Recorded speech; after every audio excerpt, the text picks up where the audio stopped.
ಎಲ್ರಿಗೂ ನಮಸ್ಕಾರ. ಇವತ್ತೇನು ನಿನ್ನೆ ಸನ್ಮಾನ್ಯ ಮುಖ್ಯಮಂತ್ರಿಗಳಾದ ಸಿದ್ದರಾಮಯ್ಯನವರ ಒಂದು ರಾಜಕೀಯ ಜೀವನಕ್ಕೆ ಕರಾಳ ದಿನ. ಅವರ ವಿರುದ್ಧವಾಗಿ ರಾಜ್ಯಪಾಲರ ಕೊಟ್ಟಿದ್ದಂಥ ಪ್ರಾಸಿಕ್ಯೂಷನ್ ಅನುಮತಿ, ಅದರ ಬಗ್ಗೆ ನ್ಯಾಯಾಲಯವು ಸಿದ್ದರಾಮಯ್ಯನವರ ಪರವಾಗಿಯೂ ಮತ್ತು ಅವರ ವಿರುದ್ಧವಾಗಿಯೂ ತೀರ್ಪನ್ನು ನೀಡಿದೆ.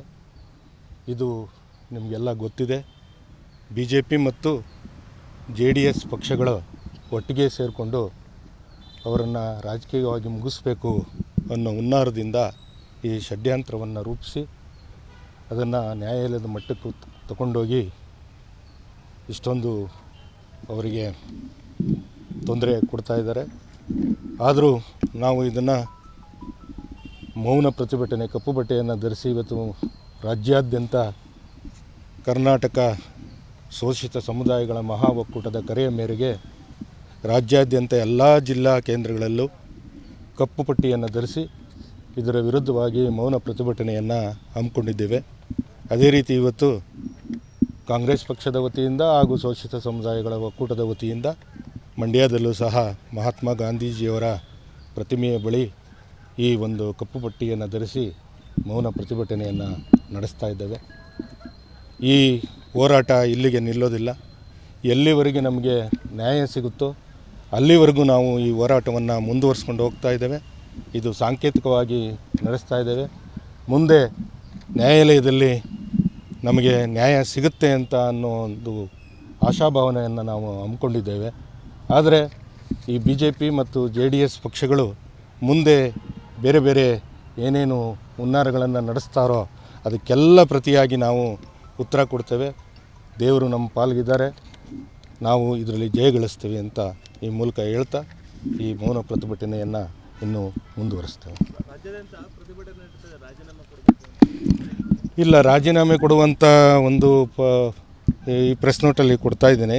ರಾಜೀನಾಮೆ ಕೊಡುವಂಥ ಸನ್ನಿವೇಶ ಏನು ನಿರ್ಮಾಣ ಆಗಿಲ್ಲ. ಯಾಕೆ ಅಂದರೆ 17A ತನಿಖೆಗೆ ಮಾತ್ರ ನ್ಯಾಯಾಲಯ ಅವಕಾಶ ಕೊಟ್ಟಿದೆ. BJP ಅವರು ಮಾಡಿದರೆ ನಾವು ಪ್ರತಿಯಾಗಿ ಅದಕ್ಕೆ ಹೋರಾಟ ಮಾಡಲಿಕ್ಕೆ ಕಾಂಗ್ರೆಸ್ ಪಕ್ಷ ಮತ್ತು ಕಾಂಗ್ರೆಸ್ ಅಧ್ಯಕ್ಷರು ಈಗಾಗಲೇ ಅದಕ್ಕೆ ಏನು ಮಾಡಬೇಕು ಮುಂದೆ ಅದನ್ನೆಲ್ಲ ರೂಪುರೇಷೆಗಳನ್ನು ತಯಾರು ಮಾಡ್ತಿದ್ದಾರೆ. ಮುಂದೆ ಇದು ಸಾಂಕೇತಿಕ ಪ್ರತಿಭಟನೆ, ಮುಂದೆ ಉಗ್ರ ಹೋರಾಟವನ್ನು ನಾವು ಸಹ BJP ಮತ್ತು JDS ವಿರುದ್ಧವಾಗಿ ನಾವು ಸಹ ಹೋರಾಟ ಮಾಡ್ತೇವೆ. ಇಲ್ಲ, ಈಗ ನ್ಯಾಯಾಲಯ ಘನ ನ್ಯಾಯಾಲಯ ಕೊಟ್ಟಿರುವಂಥ ಒಂದು ತೀರ್ಪಿನ ಪ್ರಕಾರ ತನಿಖೆಗೆ 17A ತನಿಖೆಗೆ ಮಾತ್ರ ಅವಕಾಶ ಇದೆ. ಪ್ರಾಸಿಕ್ಯೂಷನ್ಗೆ ಇನ್ನೂ ಯಾವುದೂ ನ್ಯಾಯಾಲಯ ಏನೂ ಇಲ್ಲ, ಅದನ್ನು ತಳ್ಳು ಹಾಕಿದೆ. ಪ್ರಾಸಿಕ್ಯೂಷನ್ ಬಗ್ಗೆ ತಳ್ಳು ಹಾಕಿದೆ. ನಾವು ಕಾಂಗ್ರೆಸ್ ಪಕ್ಷ ಹಾಗೂ ಶೋಷಿತ ವರ್ಗಗಳ ಒಕ್ಕೂಟದ ವತಿಯಿಂದ ಇಡೀ ರಾಜ್ಯಾದ್ಯಂತ ಇವತ್ತು ನಾವು ಮೌನ ಪ್ರತಿಭಟನೆಯನ್ನು ಮಾಡ್ತಾಯಿದ್ದೇವೆ. ಈ ಮೌನ ಪ್ರತಿಭಟನೆಯಲ್ಲಿ ನಮ್ಮ ಮುಖಂಡರಾದಂಥ ದಲಿತ ಸಂಚಾಲಕರು ಆದಂಥ ಕೆರಗೋಡು ಗುರುಪ್ರಸಾದ್ ಅವರು, ಒಕ್ಕೂಟದ ಅಧ್ಯಕ್ಷರು, ಭಾಳಷ್ಟು ಜನ ಮುಖಂಡಗಳು ಇದಕ್ಕೆ ಭಾಗವಹಿಸಿದ್ದೀವಿ. ಏನಿವತ್ತು ಕರ್ನಾಟಕ ರಾಜ್ಯದಲ್ಲಿ ಉತ್ತಮ ಆಡಳಿತ ಕೊಟ್ಕೊಂಡು ಈ ರಾಜ್ಯವನ್ನು ಸುವ್ಯವಸ್ಥೆಯಿಂದ ಎಲ್ಲ ರಂಗದಲ್ಲೂ ಕೂಡ ಒಳ್ಳೆಯ ಅಭಿವೃದ್ಧಿ ಮಾಡ್ತಾ ಹೋಗ್ತಾ ಇದ್ದಾರೆ ಮಾನ್ಯ ಮುಖ್ಯಮಂತ್ರಿ ಸಿದ್ದರಾಮಯ್ಯನವರು. ಅವರ ವಿರುದ್ಧ ಏನಿವತ್ತು BJP ಮತ್ತು JDS ಪಕ್ಷಗಳು ಹುನ್ನಾರವನ್ನು ನಡೆಸಿ ಕೇಂದ್ರ ಸರ್ಕಾರದ ಏನಿವತ್ತು ರಾಜ್ಯಪಾಲರಿದ್ದಾರೆ ಅವರನ್ನು ಷಡ್ಯಂತ್ರ ಮಾಡಿ ಉಪಯೋಗಿಸ್ಕೊಂಡು ಇವತ್ತು ಅವರ ವಿರುದ್ಧ ಪ್ರಾಸಿಕ್ಯೂಷನ್ ಕೊಟ್ಟಿದ್ದರು. ನ್ಯಾಯಾಲಯವು ಕೂಡ ಆ ಪ್ರಾಸಿಕ್ಯೂಷನ್ನಲ್ಲಿ ಏನು ಒಂದು 17A ತನಿಖೆಗೆ ಮಾತ್ರ ಇವತ್ತು ನ್ಯಾಯಾಲಯ ಆದೇಶ ಕೊಟ್ಟಿದೆ. ಹಾಗಾಗಿ ಆ ಆದೇಶ ಕೊಟ್ಟಿರ್ತಕ್ಕಂಥದ್ದು ನ್ಯಾಯಾಲಯಕ್ಕೆ ನಾವೆಲ್ಲರೂ ಕೂಡ ಗೌರವ ಸಲ್ಲಿಸ್ತೀವಿ. ಅದನ್ನು ನಾವು ನ್ಯಾಯಾಲಯದಲ್ಲಿ ಕಾನೂನು ರೀತಿ ಎದುರಿಸ್ತೇವೆ.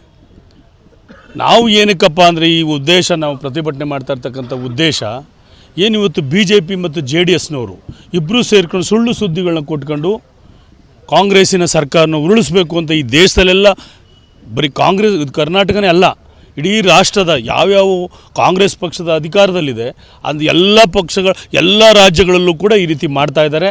ಅದರ ವಿರುದ್ಧ ನಾವು ರಾಷ್ಟ್ರಾದ್ಯಂತ ಇವಾಗ ರಾಷ್ಟ್ರದಲ್ಲಿ ಕಾಂಗ್ರೆಸ್ ಪಕ್ಷ ಮತ್ತು ಇತರೆ ಯಾವ ಪಕ್ಷಗಳು ಎಲ್ಲ ಒಟ್ಟಿಗೆ ಸೇರಿ ಇವತ್ತು ಇದ್ರ ವಿರುದ್ಧ ಹೋರಾಟ ಮಾಡೋಕ್ಕೆ ಸಜ್ಜಾಗ್ತಾ ಇದ್ದಾರೆ. ಹಾಗೆ ಕರ್ನಾಟಕದಲ್ಲೂ ಕೂಡ ನಾವೆಲ್ಲರೂ ಕೂಡ ಶೋಷಿತ ವರ್ಗಗಳು ಮತ್ತು ಕಾಂಗ್ರೆಸ್ ಪಕ್ಷ ಎಲ್ಲರೂ ಕೂಡ ಒಗ್ಗಟ್ಟಾಗಿ ಹೋರಾಟವನ್ನು ಮಾಡ್ತೇವೆ. ಯಾವುದೇ ಕಾರಣದಿಂದನೂ ಮುಖ್ಯಮಂತ್ರಿಗಳು ರಾಜೀನಾಮೆ ಕೊಡೋ ಪ್ರಶ್ನೆ ಇಲ್ಲ. ಆಯಿತು, ಎಲ್ಲ ಬೇಕಾದಷ್ಟು ಮತ್ತು ಪ್ರಧಾನಿಗಳೇ ಒಂದರಲ್ಲಿ ಈಗ ಇದನ್ನು ಕೊಟ್ಟರು, ಆದೇಶ ಕೊಟ್ಟರು, ನೀವು ಮಾಡಿಲ್ಲ. ಪ್ರಧಾನಿಗಳು ರಾಜೀನಾಮೆ ಕೊಟ್ರಾ? ಅವ್ರನ್ನೂ ಕೂಡ ಕೇಳಿ. ಕುಮಾರಸ್ವಾಮಿಯವರು ಬೈಲಿದ್ದಾರೆ, ಅವ್ರನ್ನೂ ಕೂಡ ಕೇಳಿ ರಾಜೀನಾಮೆನ. ತನಿಖೆ ಮಾಡ್ತಾಯಿದ್ದಾರೆ, FIR ಆಗ್ತಾರೆ, ನಾವು ತನಿಖೆ ಮಾಡ್ತಾರೆ, ಕಾನೂನು ರೀತಿ ಎದುರಿಸ್ತೇವೆ. ರಾಜೀನಾಮೆ ಕೊಡ್ತಕ್ಕಂಥ ಪ್ರಶ್ನೆ ಇಲ್ಲ. ನಿನ್ನೆ ಮುಖ್ಯಮಂತ್ರಿಗಳು ಕೂಡ ಸುದ್ದಿಗೋಷ್ಠಿಯಲ್ಲಿ ಹೇಳಿದ್ದಾರೆ, ರಾಜೀನಾಮೆ ಪ್ರಶ್ನೆಯೇ ಇಲ್ಲ, ನಾವು ಕಾನೂನು ಹೋರಾಟ ಮಾಡ್ತೇವೆ ಅಂತ ಹೇಳಿದ್ದಾರೆ. ನಿನ್ನೆ ದಿನ ಹೈಕೋರ್ಟಿನ ತೀರ್ಪು ಏನು ಬಂದಿದೆ, ಆ ತೀರ್ಪು ಒಂದು ರೀತಿಯಲ್ಲಿ ಸಾಮಾಜಿಕ ನ್ಯಾಯದ ಧ್ವನಿಯನ್ನು ಬಲಿ ತೆಗೆದುಕೊಳ್ತಕ್ಕಂಥ BJP ಮತ್ತು RSS ಹಾಗೂ JDSನ ಕುತಂತ್ರದ ಫಲವಾಗಿ ನಡೆದಿರ್ತಕ್ಕಂಥದ್ದು. ಯಾಕೆ ಅಂತ ಹೇಳಿದರೆ, ಈ BJP ಮತ್ತು JDS ಮೈತ್ರಿ ಪಕ್ಷಗಳೇನಿದ್ದಾವೆ, ಆ ಪಕ್ಷಗಳು ರಾಜಭವನವನ್ನು ಕೂಡ ತಮ್ಮ ಕಚೇರಿಯ ಬ್ರ್ಯಾಂಚ್ ಆಫೀಸ್ಗಳನ್ನಾಗಿ ಮಾಡಿಕೊಂಡು ಅವರು ಈ ಒಂದು ತೀರ್ಪು ಬರಲಿಕ್ಕೆ ನಿಂತಿದ್ದಾರೆ. ಹಾಗಾಗಿ ಈ ಕೇಂದ್ರ ಸರ್ಕಾರದ ಕೆಲಸ ಮಾಡ್ತಾ ಇರ್ತಕ್ಕಂಥ ನರೇಂದ್ರ ಮೋದಿಯವರು ಇರ್ಬೋದು, ಅಮಿತ್ ಶಾ ಅವರವ್ರು ಇರ್ಬೋದು, ಮತ್ತು RSS ಎಲ್ಲದರ ಹಿನ್ನೆಲೆಯಲ್ಲಿ RSS ಇದೆ. ಯಾಕೆ ಅಂದರೆ ಈ ತಳವರ್ಗದ ಸಮುದಾಯಗಳನ್ನು ಅಧಿಕಾರದಿಂದ ವಂಚಿಸಲಿಕ್ಕೆ ಇದು ನಿರಂತರವಾದ ಪ್ರಯತ್ನ. ಇದು ಯಾವತ್ತಿನಿಂದ ಈ ಸಮಾಜದಲ್ಲಿ ಇಲ್ಲಿ ಪ್ರತಿಷ್ಠಾಪನೆ ಸಮಾಜ ಬಂದಿದೆಯೋ, ಆ ಸಮಾಜ ಬಂದು ಆ ದಿನದಿಂದಲೇ ಈ ಕೆಳವರ್ಗದವ್ರನ್ನ ತುಳಿತಕ್ಕಂಥ ಒಂದು ಕುಟಿಲ ತಂತ್ರಗಳು ಇವತ್ತು ನಡೀತಾನೇ ಇದ್ದಾವೆ. ಈಗಲೂ ಅದೇ ಭಾಗವಾಗಿ ಇವತ್ತು ಸಿದ್ದರಾಮಯ್ಯನವರಂಥ ಒಂದು ತಳ ಸಮುದಾಯದ ಧ್ವನಿಯನ್ನು ಅಡಗಿಸಲಿಕ್ಕೆ ಅವರು ಪ್ರಯತ್ನ ಮಾಡಿದ್ದಾರೆ. ಅದರಲ್ಲಿ ಅವರು ಯಶಸ್ಸು ಕಾಣಲಿಕ್ಕೆ ಸಾಧ್ಯ ಇಲ್ಲ. ಯಾವ ಕಾರಣಕ್ಕೂ ದಲಿತ ಸಮುದಾಯ ಇರ್ಬೋದು, ಹಿಂದುಳಿದ ವರ್ಗದ ಸಮುದಾಯ ಇರ್ಬೋದು, ಒಟ್ಟಾರೆ ಎಲ್ಲ ಜಾತಿಯ ಬಡವರು ಅವ್ರ ಪರವಾಗಿ ನಿಲ್ತೀವಿ. ಅವ್ರ ಪರವಾಗಿ ನಾವು ಹೋರಾಟವನ್ನು ಮಾಡಿ ಆದರೂ ಕೂಡ ನಾವು ನ್ಯಾಯವನ್ನು ದಕ್ಕಿಸ್ಕೊಳ್ತೀವಿ, ನ್ಯಾಯವನ್ನು ಪಡಿತೀವಿ ಅನ್ನುವಂಥ ಮಾತನ್ನು ಈ ಸಂದರ್ಭದಲ್ಲಿ ಹೇಳಲಿಕ್ಕೆ ಬಯಸ್ತೇನೆ.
बैठ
बैठ